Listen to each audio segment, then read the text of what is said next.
Good evening. Thank you. Thank you. It's a big room, but I still need a little bit of reciprocity. It is an honor and a pleasure to welcome you to Temple to Hirsch Sinai this evening, and to welcome members of our Jewish community and our wider community allies and friends who have remained steadfast in standing with us in these troubling times.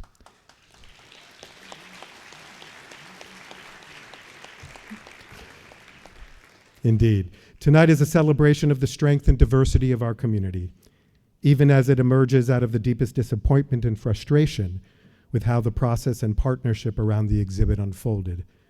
But as our tradition teaches, we Jews are like the olives that render the finest oil. When we are pressed, our resilience in the face of struggle often brings out our best. This evening is an affirmation of the original intent of the Confronting Hate Together exhibit and the partnership, an effort to mark how far we've come as a community in rising above bigotry and discrimination. The title itself reflects its essence: to confront the scourge of hatred rooted in the power of unity. But tonight is also a recognition of the work that is left to do, particularly as it impacts the Jewish community here in Seattle and beyond. For we must respond with unequivocal courage and conviction to attempts to see and act against the Jewish community solely through the lens of the war against Hamas. To deny us our unique and exclusive right to define for ourselves our lived experience, or to threaten and to attack the Jewish community for the perceived actions of the Jewish state, these are the very definitions of antisemitism that contribute to its metastasis in our culture.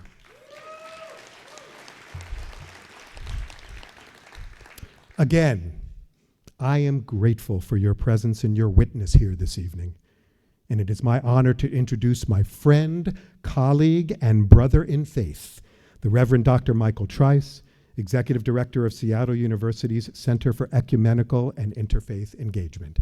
Dr. Trice.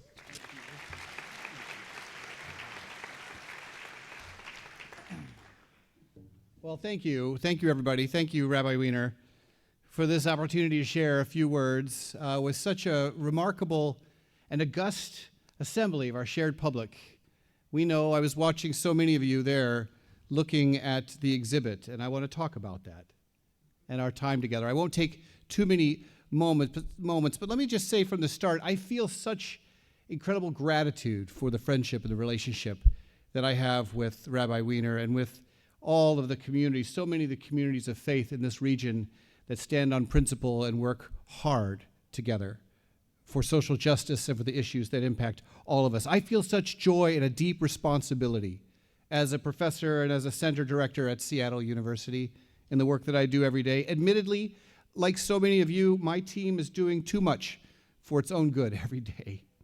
The faculty and staff are unflappably dedicated, but we're often tired, aren't you? Everything happening. We work at the intersection on our center from local to international engagement of religion and society and conflict and dialogue. We teach in religious and cultural literacies and fluencies. Our advisory council lifts me up. I have to say our members are honestly and literally, many of them, heroes to me. I teach in executive leadership, most recently in systems failure, that seems apt, and the power of resiliency. This exhibit, Confronting Hate Together, is a lesson in resiliency. Amid the history of marginalized communities in the Pacific Northwest, we are taken together through a detailed exploration of key events, such as the migration of Black Americans seeking refuge from racial terror, the rise of antisemitism, and the challenges faced by Asian American and Pacific Islander communities during World War II and beyond. The exhibit highlights how these communities confronted and responded to systemic discrimination. Central to this history is the issue of redlining. One of the many reasons I support this exhibit is for how it treats redlining. Redlining is a form of systemic cruelty, and cruelty embedded in systems is a self-concealing and self-perpetuating abomination to the welfare and social justice and equity of our neighbors and our friends. Cruelty like redlining seeks to conceal itself, believing that if it's embedded in the structures, we'll forget the offense all around us. The work of this exhibit is to unmask cruelty, and it draws our attention to the broken moral wheel. It asks me, what's my role in the past and present perpetration? Confronting Hate Together is a collection of pop-ups. That's true. It's curated, and it helps us. It lifts us from society's forgetfulness, from our collective amnesia about cruelty rooted in our own structures, because cruelty, when we become scapegoats, wants to make us fundamentally feel unsafe. It makes us feel unsafe. Through the pandemic, didn't we learn that our present is hopeful and also fragile in the same moment? We are all present now, this evening, perched for this moment between a receding past and an emerging future. And we are endowed with tremendous collective moral possibility, our greatest asset, the resilience of our fragile national and collective local hour is rooted in our communities, in the honesty, courage, trust, and hope that we have a responsibility to pass on, so that where the dangerous offshoots of redlining and antisemitism and segregation are concerned, we never mistake our rearview mirror for a windshield in our communities again. In the face of honored lived experience and differing perspectives within our democracies today, exhibits like this help us to witness the historical roots of discrimination and violence, but also to see powerful acts of resistance and coalition building, and to be vigilant in our own unified responses to segregation and anti-Semitism and to racist policies and violence as they buzz around us today. We do not have to feel unsafe. Finally, I'm an educator, which means I'm also a lifelong student. This exhibit teaches me about my past. It teaches me something about my present. It reminds all of us that every small action contributes to a larger movement. We can do something together, and that together we have vision and capacities and possibility, and that isn't theoretical, it's tractionable. To create meaningful change in our communities, that means transformation in our own lives and transformation in our communities and how we work with others. And that precedent transcends us all. Thank you.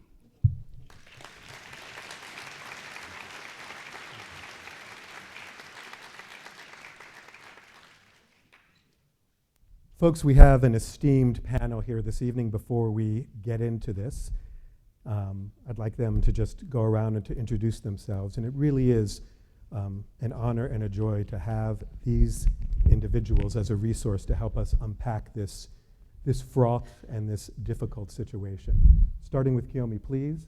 Just introduce yourself. I'm Kiyomi Kowalski. Is this thing on? Oh. Turns out it is. Yeah. Okay. We didn't have our usual joke. Yeah. Okay. Yeah. Okay. Hi. I'm Kiyomi Kowalski. I am the VP of Partnerships at Project Shema. Shema meaning to hear, to listen, to understand. We coach Jews to. Oh, is it? It's still not on. Put it on the other side. Middle bow. Can we hear me? Yeah. Maybe I'll just do it like this. How about that? So I'm the VP of Partnerships at Project Shema. Shema meaning to hear, to listen, to understand. We help Jews become more confident and competent at addressing anti-Semitism as it arises in our activist spaces. And we can talk more about that. And additionally, I co-founded an organization called Jubian Princess. That's Black, Jewish, woman-led inclusion practices within the Jewish community. And I've had the fortune of working with Max and the JCRC team this is going on the 3rd year of partnership, and to many, many more.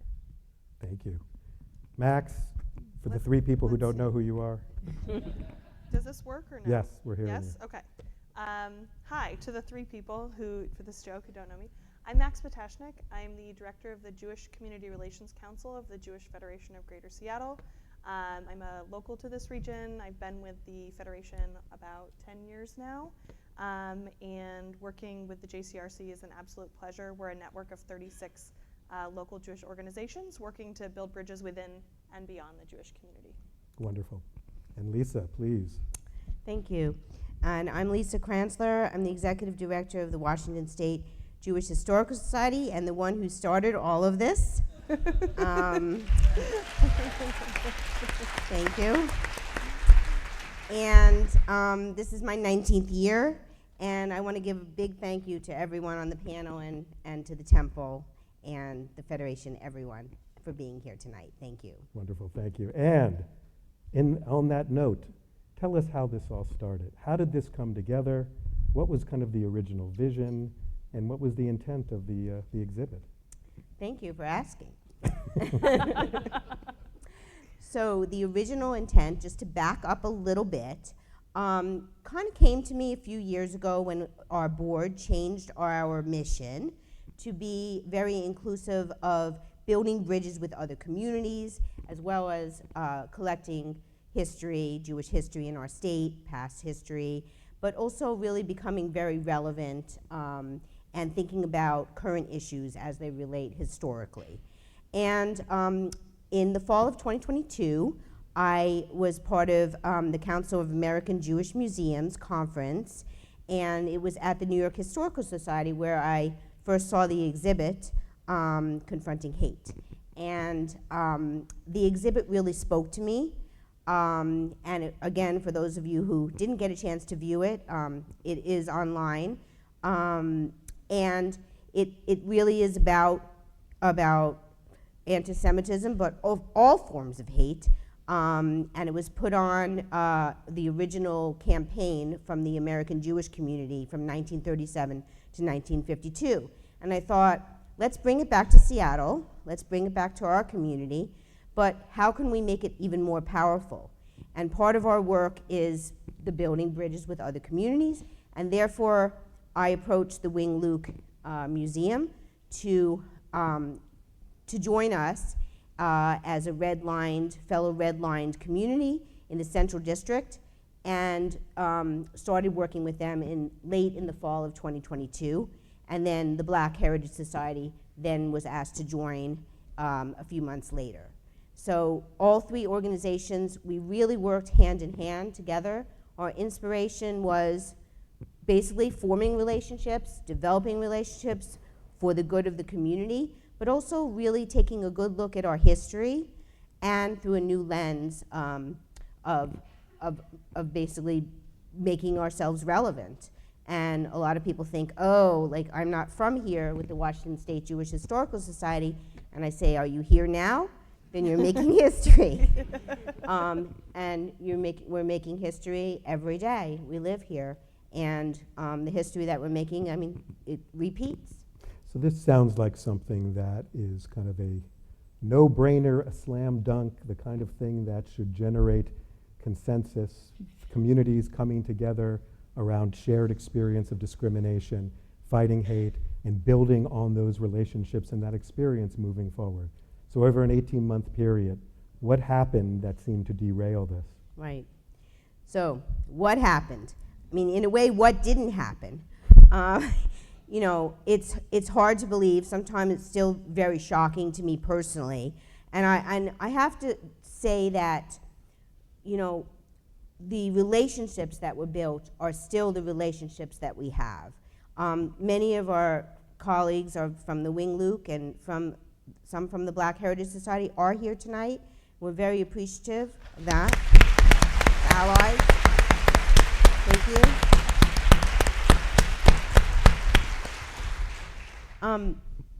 But what happened? You know, 3 communities working hand in hand with shared experiences all along, in sickness and in health, and That's together. my line.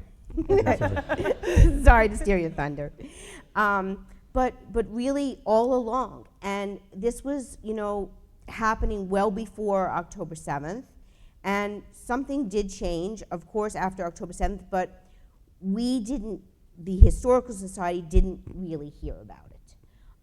That was the thing, and it had been underlying some of the work internally, is my understanding, and we really didn't know about it. So when this became evident and you did know about it, what was your response? So we really didn't learn about it until, first of all, there was an opening for media a week before the public opening, and at that opening, some of the staff of the Wing Luke were upset about some of the panels, and we worked with them to change one of the sentences, not anything that you've seen here today. It then was changed that week, and then the exhibit opened. The exhibit opened on May 21st, and there was some talk during that day that was a struggle for what they were going to do internally, the Wing Luke, and Max will tell you a little bit more about. We called in the JCRC and the Jewish Federation, who arrived within 30 minutes. That's better than Domino's Pizza. It was an incredible showing of support. Will be eternally grateful to the Jewish Federation of Greater Seattle. True. It's a plug fest. That's It is. wonderful. So Max, this seems to be the Yeah. very thing that Jewish community relation councils have been created in various cities. I know I grew up in San Francisco, and the JCRC under Rabbi Doug Kahn was just an indispensable organization to help negotiate these very kinds of situations. With everything going on in the world right now, thank goodness we had a JCRC, thank goodness you were here, and you came like the cavalry. Tell us a little bit about what you did when you kind of were exposed to what was going on, and what were Yeah. some of the first things you were thinking about in terms of how we should respond as a community? Yeah, I think you're right. I mean, I think this is one of the reasons that JCRCs were created. We, like many JCRCs, are part of our federation. We're the JCRC of the Jewish Federation of Greater Seattle. And we exist, again, to build bridges within and beyond the Jewish community. And we hold expertise in communications, in community relations, in crisis management, in convening, in civil discourse. And I think there wasn't a single one of those. Sometimes we joke, is it the 3 C's, the 5 C's, the 8 C's of JCRC? And I think they were all at play here. And so when Lisa first got wind that there was something that could potentially challenge the work that they'd been putting in for months, and what might happen to that, and she picked up the phone and called us, my colleague Sally and I rushed right down, and I think the first thing that we wanted to do was to really support the Historical Society, and that has been our primary role throughout this entire process. And if any one of the JCRC's 36 member organizations were in the same situation, God forbid, we would be happy to do that as well. And I think the idea was that Lisa and her amazing professional team and volunteers could really focus on the exhibit itself. They could focus on the relationships that they'd built with partners. They could focus on the content, and we could support and advise them on the communications, on the outreach, on the trying to bridge divides in communication and help do some of that translation about what folks were hearing and others were saying, and there not always being alignment there. And I think the other big thing is, in a situation like this, when it was really all hands on deck for you all, the other role we could play was in amplifying messages that you wanted to get out and sharing those with the broader Jewish community and the other Jewish communal organizations, communicating those to non-Jewish leaders and non-Jewish groups as well who may have shown interest. So again, that you could focus as much on the content as possible, and really that has been our primary focus throughout this whole time, is supporting the Historical Society. And then beyond that, what do we take from this? What do we learn from this as a field engaged in community relations and relationship building? And we'll talk more about that as we get further along. What are the learnings from this, and what do we take from it? And so doing some of that processing and collaboration as well. And that's still ongoing. Yes. Obviously, we are Yes, still it is. gleaning lessons from this. So this might seem like the most obvious question in the world, but I think it really bears some articulation and some unpacking. And starting with Kiyomi, please. Why do you think this was so raw and painful for the Jewish community, even maybe beyond just the time frame and the circumstance that we're in right now? Yeah. So you can hear me now, correct? It's when I turn my head.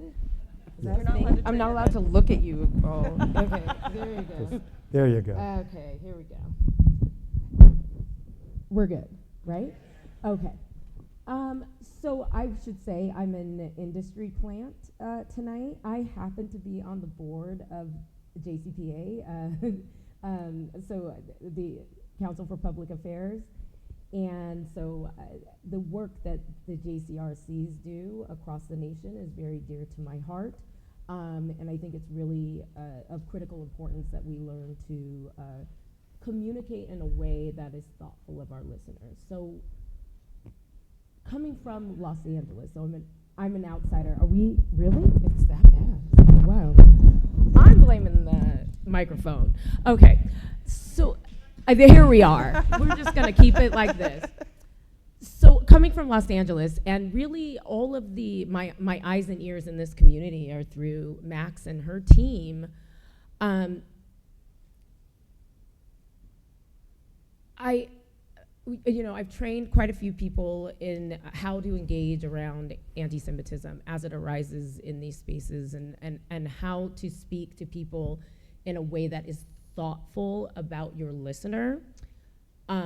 And in a moment like this, where you put so much into it, Lisa, and you put so much of your heart and your work into this thing to work together, and it falls apart, especially in a moment where we as a Jewish community, and I'm many people, I'm an Afro-Latin queer Jewish woman, so I'm a lot of people all at once in one body.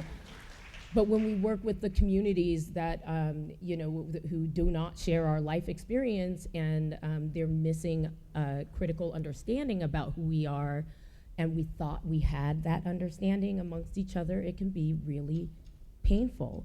And especially in a time where we're already experiencing loss and pain through the tragic circumstances of October 7th, and killing too many Jews in Israel, and many of us have connections there.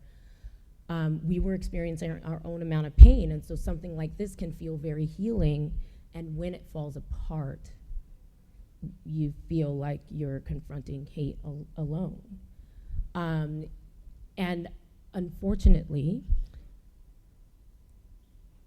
this is not a unique situation in some of our interfaith communities across the nation. I manage partnerships across the nation, and when I talk to a lot of people, they have experienced some of their interfaith communities and their intergroup communities just fall apart due to a lack of understanding that we don't necessarily challenge during the peace times. And what I mean by that is, a lot of groups I've spoken to share hummus, right? They're like, hey, Christians and hey, Muslims, like, come around, let's share hummus together, right? And they're hanging out and they're enjoying cultural touch points together. And they're not talking about the thing that makes us different. They're just really focusing on the thing that unites us, which is food and good times. And everyone, loves food and good times. But your relationship gets challenged in these moments, in these times of crisis, and this is a unique circumstance where it's something where you're working together on a thing, and things that make you different and things that help you come together, and it also fell apart, which tells me that we needed to know more about each other when we embarked on this mission. And perhaps that's even one of the reasons why, just speaking from my own experience as well, the pain ran so deeply, because I think for so many of us, we have put in the time toiling in the vineyards of building relationships of trust and of respect, so that when these kinds of situations arise, it's not as if we're doing this discreetly, we're doing this within a context. And the fact that the kind of current situation in the world right now is such that despite those kinds of relationships, we still have this loss, is one of the reasons why this story made it to the New York Times. It's because I think it is reflective of some larger trends. From an insider's perspective within our community, beyond the obvious, why do you think this touched such a nerve for our community? Yeah, and I think personally for me, of all of the incidents of anti-Semitism that I've seen or responded to over my tenure here, this probably was the most painful, and I don't think most of it came from a place of intentionality, as Kiyomi is saying. I think it comes from a place of a lack of knowing. And I'm going to talk about specific language for a minute, and I'm going to use a term that's a little bit inflammatory, and I'm going to unpack it a little bit. But I think that's one of the things that's important to know here, right? When we use language, the last time I was up on the stage, I used a Project Shema framework, clarify and verify, right? When someone says something and they think they mean something and you think they mean something, but you're not on the same page, it can cause a lot of problems. So I use that with wedding couples as well. What do you mean? It's universalizable, it really is. What do you mean when you say that?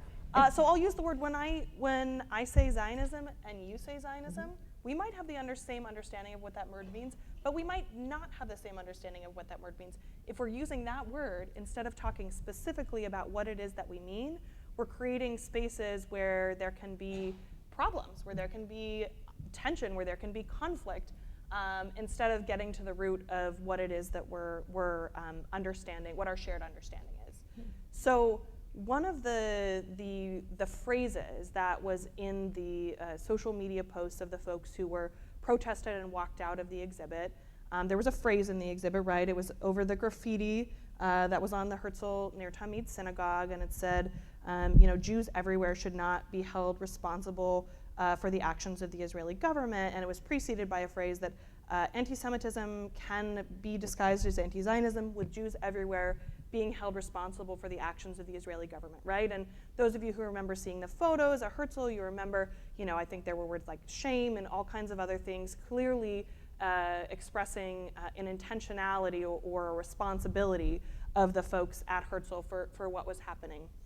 And so while I know we as a Jewish community, for those of you who are members of the Jewish community, are going through our own building understanding, transformation, and shift about what it is that Zionism means to us, I want to talk facts, and in the facts, I think we know that about 90% of the Jews in the world believe that Israel should have a right to exist in some portion of the ancestral homeland of the Jewish people. Now, How crazy that we have to say that right? and then applaud that. I mean, Right. okay. And Anyway. Clarify and verify. It's not crazy to get down I to the root get of it, what just- someone means. And Just that's- we're through the looking glass, in my Terminology. humble opinion. Okay, anyway, go ahead. And that's please. not to the antithesis of existence of the Palestinian state, and it's not to say that there aren't some Zionists who believe that only Israel should exist between the Mediterranean Sea and the Jordan River. Those folks do exist. And yet, for the majority of Jews in the world, this is what we take Zionism to mean, that because of our people's history, because of our people's intergenerational trauma, because of our persecution, that there should be a right for and a right to and a need for Israel to exist. So when protesters use language in their statements that says Zionism has no place in our communities, what many Jews receive that is there's no place for Jews in our community. And so I think that's one of the deep pieces of this, was feeling like there is no place for you in our community. We are pushing you outside of the acceptable community of good. And in that, there was not a broad recognition, whether that was with broad leadership of partner organizations, public statements, media, and other folks, of a recognition of what that experience was and what that meant to the Jewish community. And I think that's one of the reasons that after all of this incredible work that Lisa and her team put in, and these months of partnerships, and having a statement like that come out that felt so exclusionary and painful, and to have zero recognition of that on top of it, was one of the things that made this really challenging. And Lisa, just to add to that, particularly from the perspective of someone who was on the inside building these relationships, why so painful? Right, thank you. And I'll reiterate what Max and Kiyomi said, but also because we worked so hard to think about inclusion. And inclusion meaning that we thought all along in our partnership together, we thought, how can we, the whole purpose was to be inclusion. And, with the understanding that we weren't the only groups that were hated and are hated, but we wanted to be an inspiration for other groups. And I think that was critical, because some of what was said as well was that we didn't include. And we didn't include this group and that group, and that was not the intention. The intention was to talk about 3 marginalized and redlined groups in the Central District, but to use that as a template to then even mentor other groups in the future to work together. And I think that was very hurtful, that we were basically talked about being non-inclusion, not being Absolutely. inclusive. So we'd all like to think that with greater empathy and certainly with greater education, and this is your bailiwick, Kiyomi, that perhaps with greater empathy, awareness, and education, that there might have been a different outcome if those individuals, if that institution had had the benefit of that. Is that true? Do you think that that's helpful? I mean, in trying to think about how we could have done things differently, perhaps. Thanks, Rabbi. Yeah, yes. I will. The short answer, yes. Long answer, it's not just one conversation. I don't know how many times I have to call people in on their misogyny, even myself. I have to call myself in on my own misogyny. Isn't that wild? Or my own anti-black racism. I have to have several conversations with myself. I have to have several conversations with the people that I engage with around the things that harm me, because it's not their lived experience, so it's not so close. So I will say, yes, education helps, and it's needs to be often, and in deepened relationships, and in trusted relationships. I've lost friendships that weren't willing to grow with me or understand my lived experience, and that's painful. And I've deepened friendships immensely because we are able to challenge each other during these tough times. So, like, thinking that someone's going to sit through a Project Shema training one time and be like, there it is, they're no longer going to Oh, you're harbor underselling yourself. anything Come that on. we swim in. Come on, come on, come I on. mean, I'm pretty awesome, but it turns out that it's a lot of lived experience that we have to push through with people who mean well. Many people mean well. There are some people who don't. There are some people who don't mean well, and that's the way it is. And I think I have to, I use the saying often, Lo hayom Satan. Not today, Satan. I will not engage in this conversation because I know that this person does not mean well. And when a person doesn't mean well, then of course it's time to step away. And that doesn't mean that they're unreachable, but they're unreachable by me, and they're unreachable by me in this moment. But these are repeated lessons that we keep teaching people. Is like, here's how this harmed me. And I know we talked about this yesterday, but let me tell you what's different today about what. And these are continuous conversations and in relationship with people. And we have to, if we want the depth of relationship that can be tested during these really tough times. So there's really a mutuality of education here. It has to be, I mean, if we are going to expect folks to become heightened in their awareness of things that are uniquely troubling to the Jewish community, we have to be a part of conversations, a part of gatherings that enable us to hear that from other people as well. Right, and we have to be truly interested in what animates the person who's listening to us. And the goal of the conversation is not to change someone's mind. The goal of every conversation is to give people an opportunity to see themselves in us, to see themselves in our story. Who are you first? Tell me about you. Tell me about what animates your world. Before we even offer space about me, I want to give myself the opportunity to see myself in your story. Who are you? I would add one other level of challenge, and maybe this is opening up a whole can of worms, and you should go talk to Project worms. Shema. I got worms all You should day. talk to Project Shema. But it seems like in this environment where this is kind of the course that everyone is doing and is encouraged to embrace, that it seems often the Jewish community is not given the same opportunity in the space or the same regard therefore needing to have its lived experience understood because there's a perception that we are a part of the white privileged majority and therefore aren't deserving of that kind of opportunity. Can I name this? And I love that you said this, and not to be that guy, but I'm always that guy. I live in a community where about 30% of us are Jewish. So there's a significant number, and I don't know if y'all know that Jews are only like 2.5% of the United States, and like half a percent. 0.2. Yeah, I try to say it like over, like, let's just say there's some people who are not admitting they're Jewish, 0.5%, like not many in the world. Okay, I'm giving lots of space here. Still not many people. And so in my community, 30% of people being Jewish is wonderful. We were like churches, synagogues are on every corner, like in the churches in the South, synagogues on every corner where I live. Were you Pico Robertson? I don't go, basically. I live in the West Valley, in Calabasas. Okay. I look very Calabasas. I don't look very Pico Robertson. But I don't go to any of those synagogues. Do you know why? Because I get cross-examined on my Jewish identity every time. I speak across the nation, sometimes around the world. I just went to a JCCA conference in Chicago. Do you know I got race checked at the door by a leader in the Jewish community? I know you, but you know me, but you don't think you know me. That's the things that we have to confront within our own community, and that's why Jubiant Princess exists.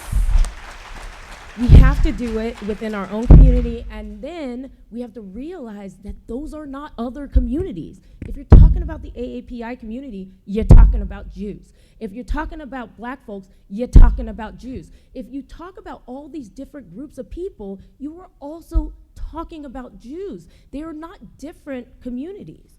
And the problem is that we default to the difference, and it's not. We are the same. I agree with you 1,000%, and I think it bears out my point.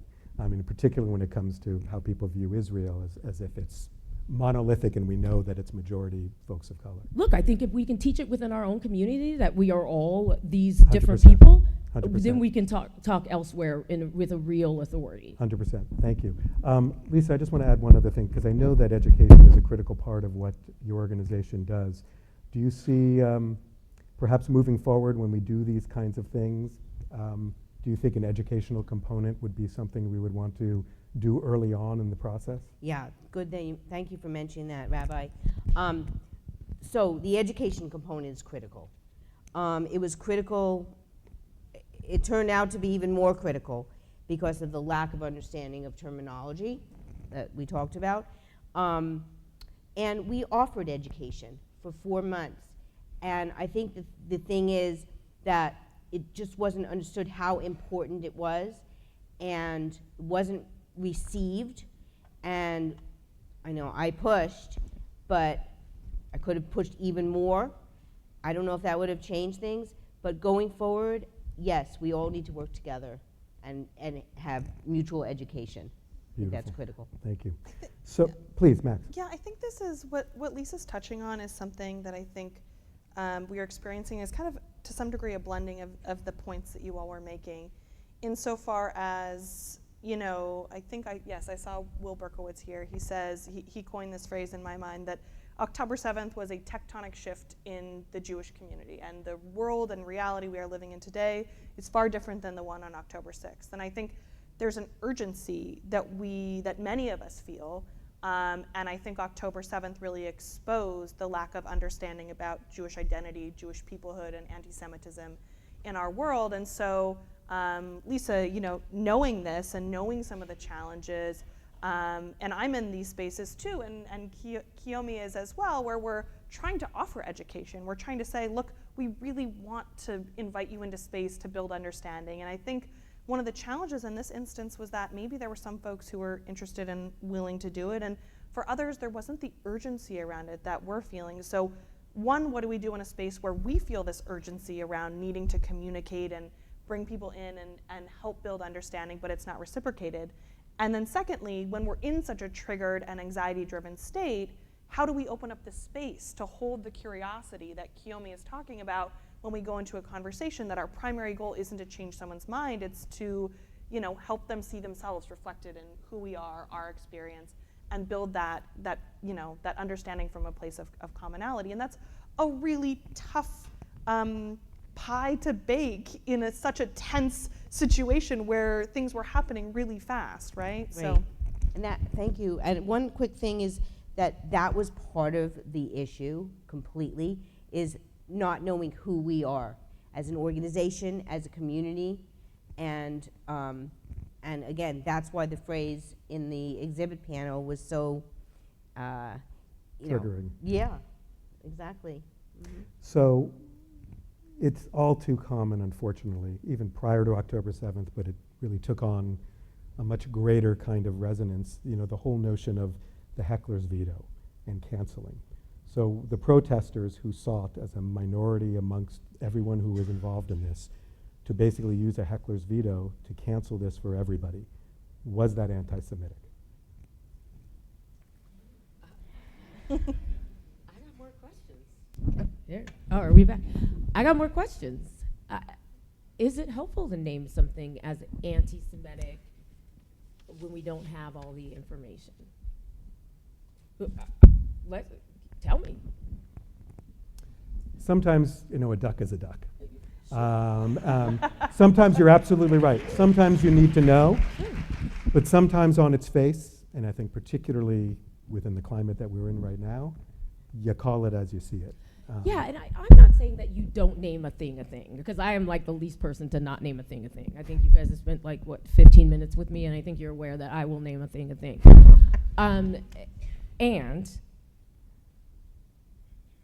I think that some people, like I have had many conversations about racism, anti-Semitism, things, and I will tell you, when I say you're racist, the conversation's over. Like there isn't much for. It's like calling someone a Nazi. Ends the conversation. It's when the conversation's over. Yeah. So I understand naming a thing, but like sometimes we have to figure out naming the harm more than the thing that's going to shut the person down, because it is an assault on people's goodness when they have to think of themselves this way. And this is just reality. When you're trying to be considerate of your listener and what animates their world and what's going to potentially move them,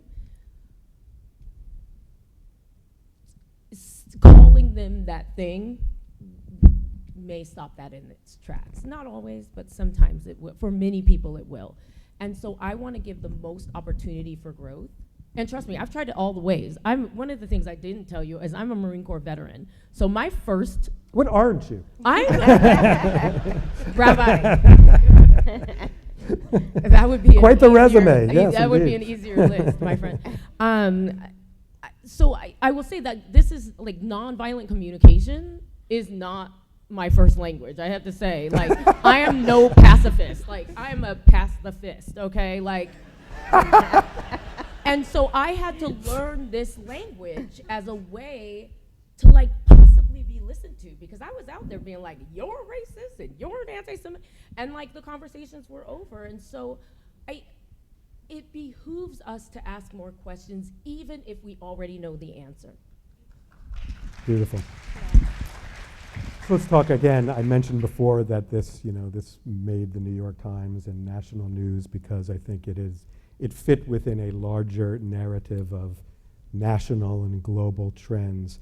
How do you think what happened with this circumstance, how do you think this reflects or helps to kind of foster some of the larger, more pernicious trends that are happening in our city, in our nation, and in the world? Lisa, we'll start and kind of go down here. I don't put you on the spot. If anyone else wants to add on it. Well, I mean, I think this is Max's area of expertise, but yeah, I think that it 100% tracks with everything happening nationally, and I mean, we just need, what we learned is we needed to listen, and we did that. Our community wanted to have a call to action. We did that.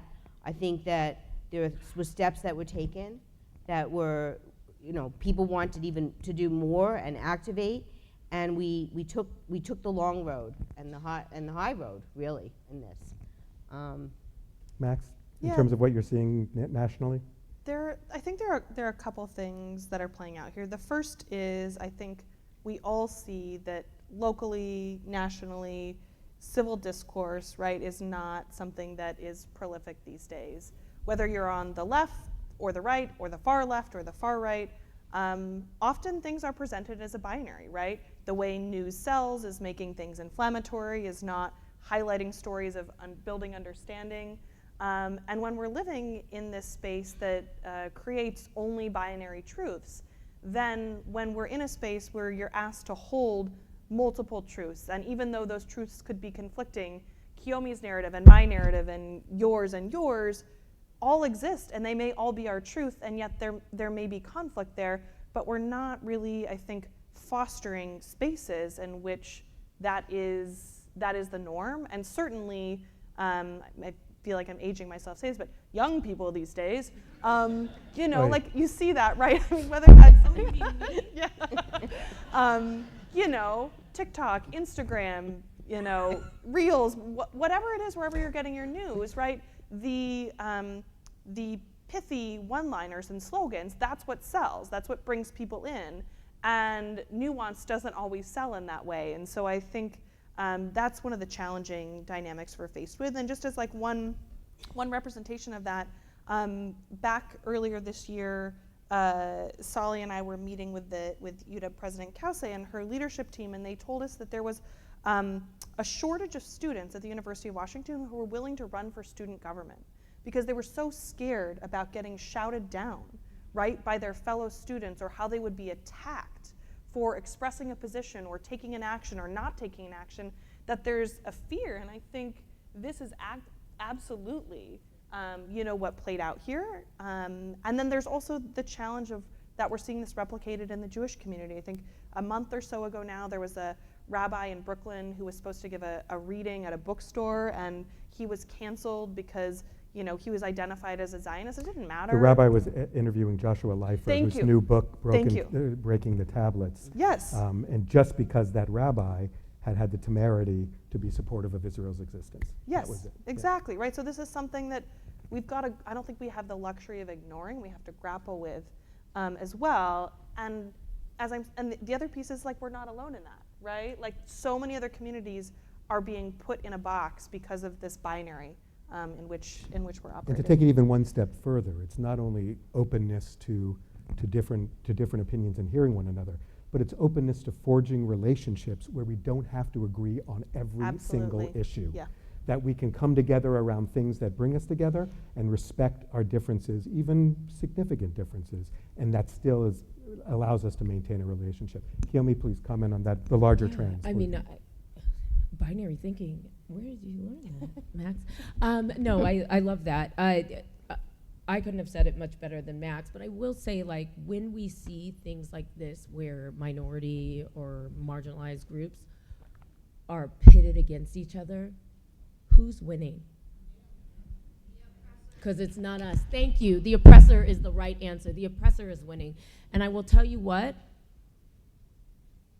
we are in this moment where if we do not, like, as the groups who experience pain and oppression, if we do not come together and understand that our oppressions are interlocking and we are interdependent groups of people, listen, y'all listen to the news. Y'all know what's going on out there. I've got to tell you, we don't have a chance if we do not interlock our arms and be interested, genuinely interested about what harms another community versus what harms my own, and each one teach one, so that we can actually move forward against the oppressor that really is trying to divide us here. So it's probably by virtue of the fact that we are well-intentioned people, and by virtue of the fact that we are navel-gazing Jews, when thinking about this situation, is there something that we could have done differently? is there a key lesson in terms of institutional relationships and communal relationships that we can glean from this moving forward? Because, as you were saying, one of the biggest tragedies would be if the bitterness and the sense of betrayal that we feel in the Jewish community keeps us from living out our values and reaching and connecting with those people who are still with us. We will have done double damage to a horrific situation. And so what can we learn moving forward in terms of fostering relationships and in terms of reconfirming our bonds with those people who have continued to stand with us? Do you want to start with this? Well, first of all, education, like I mentioned, and I think that for example, the Wing Luke is willing to have education brought to them. We need education as well. The Wing Luke board president just this week reached out to us to ask to meet face to face and to sit down, and we have relationships. Again, thank you again for my Wing Luke friends in the room. Means a lot to have those relationships and to continue those, but they need to be repaired and mended and nourished. Max? I think if this was a drinking game, relationships would be the word that folks would be listening for right now. And if I play this back and I think about what really could have kind of made the difference in that moment, I think if I had 20 leaders in the Jewish community who I could have called in my virtual Rolodex, and they themselves had really strong relationships with leadership of the Black Heritage Society and the Wing Luke Museum, but also civic and elected leaders in both of those spaces as well, folks who hold those intersecting identities, who are experiencing both the challenge of what it means to be Jewish or AAPI or Black in this moment as well. What would that have made if each of those people could have had a conversation within 24 hours with somebody they knew, they cared about, who knew them and who knew their story? How might that have shifted and changed what the fallout was and what happened? And so I really do circle back to the fact that I think solidifying, deepening, and building relationships, authentic relationships of tension, even knowing there would be places of disagreement, and fostering those, right? They're not a one-off, is one of the things that could have made an impact in changing this situation. So those moving relationships do exist, but I think they need to exist more broadly. And I think that might be an action item for all of us, is to go, for many reasons, not least of which is just the well-being of humankind, to go out and to make those connections with people in broader communities. Kiyomi, as an educator, what could we have done differently? This is something we talked about, and something I got called in on a moment ago, just before I approached the panel, was like, how much are we pushing our communities, both intercommunally, to like gain the education that's needed to communicate with groups who experience the world differently? And additionally, we talked about one of the things is like, shouldn't we require a certain level of training before we work with folks? Like, this was one of the things that I was called in about just a moment ago before I approached the stage, and that we talked about earlier, was it should be required to learn more about each other and confront the things very specifically within that learning process that are going to divide us or seek to divide us, so that we can deal with them right here in this room during peacetime. Because when it ain't peacetime, that's not the time to build. People like, are not that's their the time best. to lean on. They're not. We don't show up. Yeah, we can't show up all the time in alignment with our values and our intent and impact align when we are feeling harmed. So we have to build all of that and bank all of that goodwill during those times, and that comes with the stress tests and the education, learning about how AAPI hate is unique from anti-Semitism and anti-Black racism, and vice versa, all the way around. We need to learn about this and talk about the things that have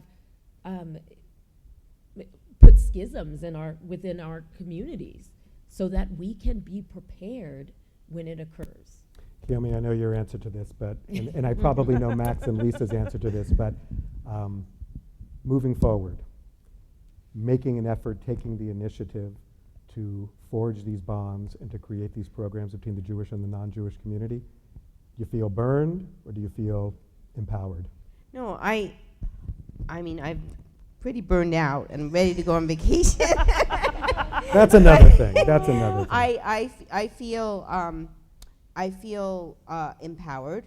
I truly do. I mean, what Dr. Michael Trice talked about really is empowering, and I have to give credit. And it's on our website, done by our digital curator Isabel Mata, and I'm very appreciative of that. But Dr. Trice and his students from Seattle University put together a study guide, and it's on our website and the Digital Museum, and basically talks about the things that you can do to go to lunch together. I mean, basic things, but a lot more broader. And I have to say that there's a lot of examples of things that we can all do as a community. I want to continue to plug the Center for Ecumenical and Interfaith Engagement at Seattle University is an indispensable resource in our community, and we got to use it more and bring them in more. Max, feeling burned or feeling fired up? Can it be both? Can it- Multiple truths. You know, I think, like, I've moved past, I think, sadness or disappointment about this scenario, and really also was very inspired by your words, Dr. Trice. And I think it's just a new reality, right? Like, we're living in a new reality. Our people are living in a new reality. Does the landscape of community relations look different than it did before October 7th? Yes. Have some of those things been really painful? Absolutely. And, you know, maybe to some degree it's a little bit of us shining the mirror on ourselves. One of my colleagues was saying, look, you can't just go to, you know, on Hispanic American Heritage Month and you go to a barbecue with a bunch of Latino organizations and you take a selfie once a year and you say, I have a relationship with a Latino community. I'm not saying that's what this was, to be clear, but that, you know, that doesn't hold up, right? So how do we look honestly at ourselves and our relationship building? How do we accept the fact that there are some communities right now that maybe aren't interested in building relationships with us, and we can't force that? What are the new possibilities? And kind of take that mix and how do we move forward with it? On a last note, I will say, for the first time this last weekend, I had the opportunity to be on an interfaith panel with an annual convention put together by the White River Buddhist Temple here locally, with a Sikh leader and a Buddhist leader, and it was the most uplifting, energizing thing I have done, aside from this event, of course, all week. And I learned so much about particularly one leader who I've been working with on and off for years, and yet turns out, you know, I knew not very little about the Sikh tradition and the Sikh faith and what their community has to handle, and like what an opening that is, you know, for us as one opportunity. Folks, let's My thank. answer. Yeah, I know your answer. Let's thank our panel. And before you leave, thank you. Mimi Rosen, where's Mimi? Is going to the president of the board of the Historical Society for our closing thoughts. Please.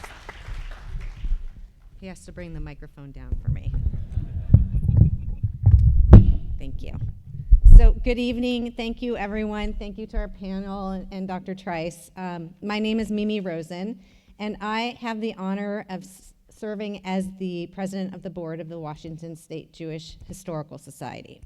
So you heard a little bit about this, but when our executive director, Lisa Kranzler, came to the board like 2 years ago and said she wanted to partner with 2 other local communities to prepare and showcase an exhibit about confronting hate together, the board's reaction was like, that sounds great, let's do it. Who doesn't hate hate, right? I mean, it's one of the most fundamental lessons we learn from a young age. Well, here we are, and as I somewhat jokingly like to say, and Kiyomi stole my joke, confronting hate together alone.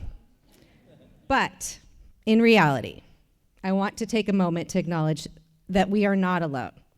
We have over 700 people here today, and as my mother always says, and said it to me today, in fact, we are making lemonade out of lemons.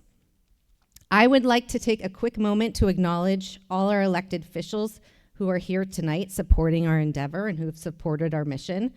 Please rise as we display your name on the screen. There's so many of you. Rise, please, guys. I've met some of you, so want to take a moment to thank you. Thank you. Your support is critical.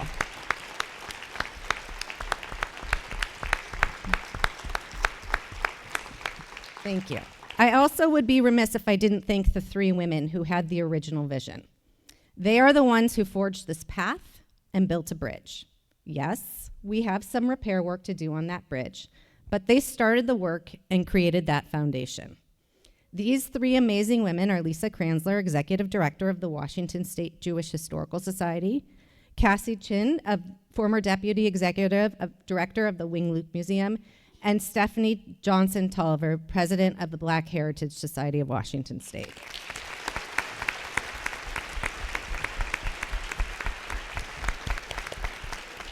I also want to thank Rabbi Weiner and the entire staff of Temple de Hirsch, as well as Max Potashnik, Sally Kane, and the whole team at the Jewish Federation's JCRC. They stepped up to support us. And when our tiny but mighty organization needed them, they were there within 30 minutes, I kid you not, of our first call. And we are so fortunate to have such strong leadership in our community. I also want to take a quick moment to recognize our university students in the room and joining us remotely. We know that you guys are on the front lines. We are in this together with you. Please know that. And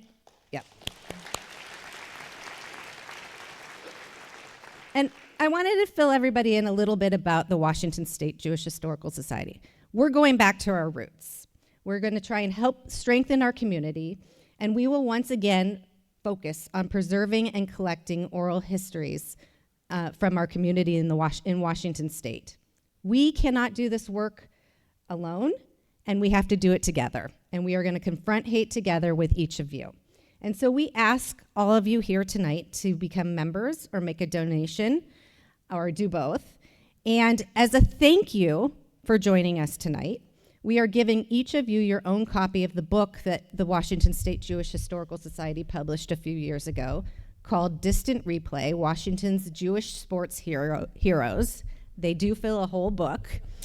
And inside that, you will find a bookmark on how to donate to the Washington State Jewish Historical Society. There's also some QR codes on posters outside. Again, I want to remind you that we can't do this work without your support. And before we leave tonight, I would like to ask the following people to rise and remain standing, and you'll kind of get where I'm going with this.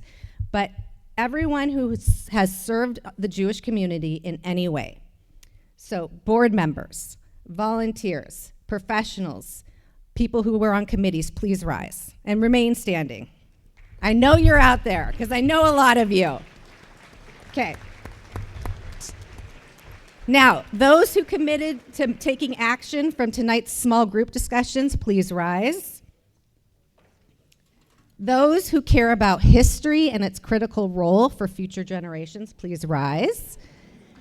Those who have found solace in community during the past several months when facing hate of any kind, please rise. And those who care about education and the promise of a hate-free tomorrow, not just for our Jewish community, but for all communities facing hate. Guys, look around. Over 700 people. This is the lemonade out of lemons. We are stronger together, and now more than ever, we must continue to fight together as a strong, united community. Thank you, everyone, for joining us tonight.